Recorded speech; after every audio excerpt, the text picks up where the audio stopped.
Bonjour et bienvenue sur videoexcel.com. Dans cette vidéo, nous allons essayer de répondre à la question suivante. Quel est le chiffre d'affaires réalisé par le magasin D pour le produit X? Donc ici, on a un tableau avec différents magasins, différents produits et les ventes correspondantes. Donc ici, on va utiliser la fonction somme égale somme. Donc, dans un premier temps, l'argument va être la plage de magasin. Voilà. Le magasin doit être égal au magasin D. Donc ici, on va choisir le magasin D. Voilà. Ensuite, on va fermer la parenthèse et on va multiplier par... Alors ici, il manque une parenthèse. Voilà. Hop. Voilà. Donc, on va multiplier par le même principe. On va prendre ici les produits. La plage de produits.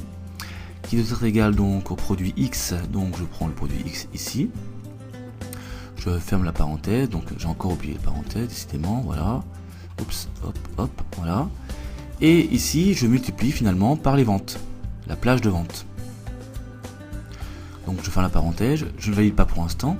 En fait ici nous avons à l'intérieur tout d'abord des égalités, c'est-à-dire qu'en fait des fonctions, la fonction somme va s'en servir de vrai ou de faux, donc fonction booléenne. Donc ici nous allons renvoyer vrai ou faux, ici pareil, on peut le voir de toute façon, regardez, hop, touche de fonction F9, je surligne, et j'ai bien des vrais et des faux, CTRL Z.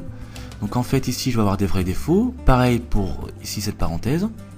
Donc il faut savoir que lorsqu'on aura vrai multiplié par vrai, on aura donc 1 fois 1, puisque vrai vaut 1 et faux vaut 0, c'est comme ça, dans les fonctions booléennes. Donc ici on aura donc ou bien 0 fois 0, ce qui reviendra à 0, 1 fois 0, donc ce qui reviendra à 0 également, ou alors 1 fois 1. Et finalement, quel que soit le chiffre, il sera également multiplié par un nombre, un montant, ici les ventes. Donc finalement, après Excel fait la somme de tout ça. Donc par contre, nous avons ici des plages de cellules avec la fonction somme, donc on ne peut pas valider directement par la touche entrée, mais par les touches CTRL SHIFT entrée, car c'est une fonction matricielle, formule matricielle pardon. Donc ici on trouve 266 €. On va avoir une autre manière de faire. On va utiliser cette fois-ci la fonction SUMPROD. Alors ce qu'on va faire dans un premier temps, je vais recopier le contenu ici, car je vais m'en servir. CTRL C, échappe.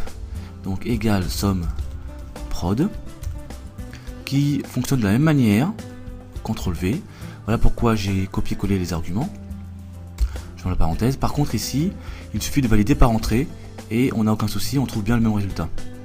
Donc le principe est le même, on choisit des plages, cette plage doit être égale à un élément, on multiplie à chaque fois et on valide directement par entrée. Donc troisième possibilité, c'est d'utiliser en fait deux fonctions, les fonctions somme et la fonction si. Donc on va écrire égal somme. Ensuite, on va enchaîner. Donc, en fait, il y a trois fonctions imbriquées. On va enchaîner sur la fonction si. Voilà.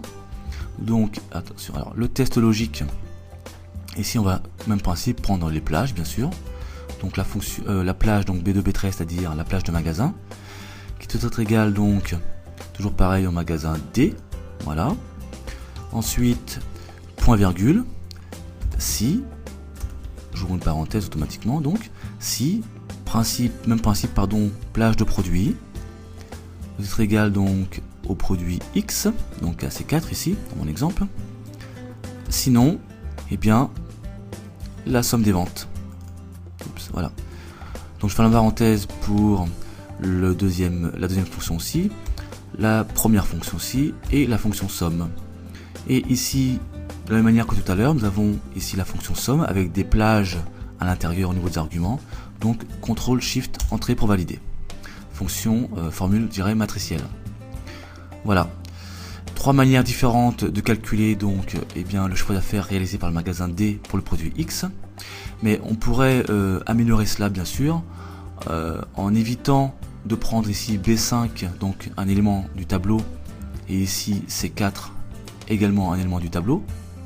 Comment?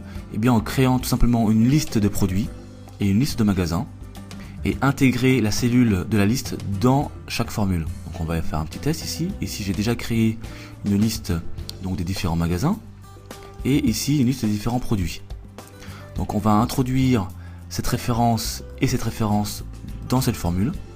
Ainsi on n'aura pas comment dirais-je, à choisir un élément de la formule, du tableau pardon, dans la formule. Donc ici nous sommes en H4 concernant les magasins. Donc ici le magasin c'est ici. Donc je mets hop, voilà. Et au lieu de C4, je vais prendre ici cette référence H6. Je fais attention de bien valider par CTRL SHIFT entrée. On trouve 278 bien entendu, puisque ici ça a été modifié. Donc là, même principe. Le B5, donc ici c'est le magasin. Et C4 qui est derrière. Donc comment faire? Ben, je clique ici et avec les touches de directionnelles, je descends. Je valide par entrée directement. On trouve bien 278 comme ici. Et ici, même principe. B5 va devenir ici H4 et C4. Ici, produit X, donc H6. Et je valide par CTRL SHIFT entrée. Et on a bien à chaque fois le même montant. Donc maintenant, grâce à mes listes déroulantes, je peux modifier sans aucune difficulté mes produits et mes magasins. C'est beaucoup plus pratique d'avoir ici un élément, je dirais, du tableau qui peut être modifié ou alors corrigé. Voilà. Voilà, ben maintenant vous savez comment utiliser les fonctions SUMPROD et la fonction SUM pour effectuer des calculs, je dirais très pratiques. A très bientôt sur videoexcel.com.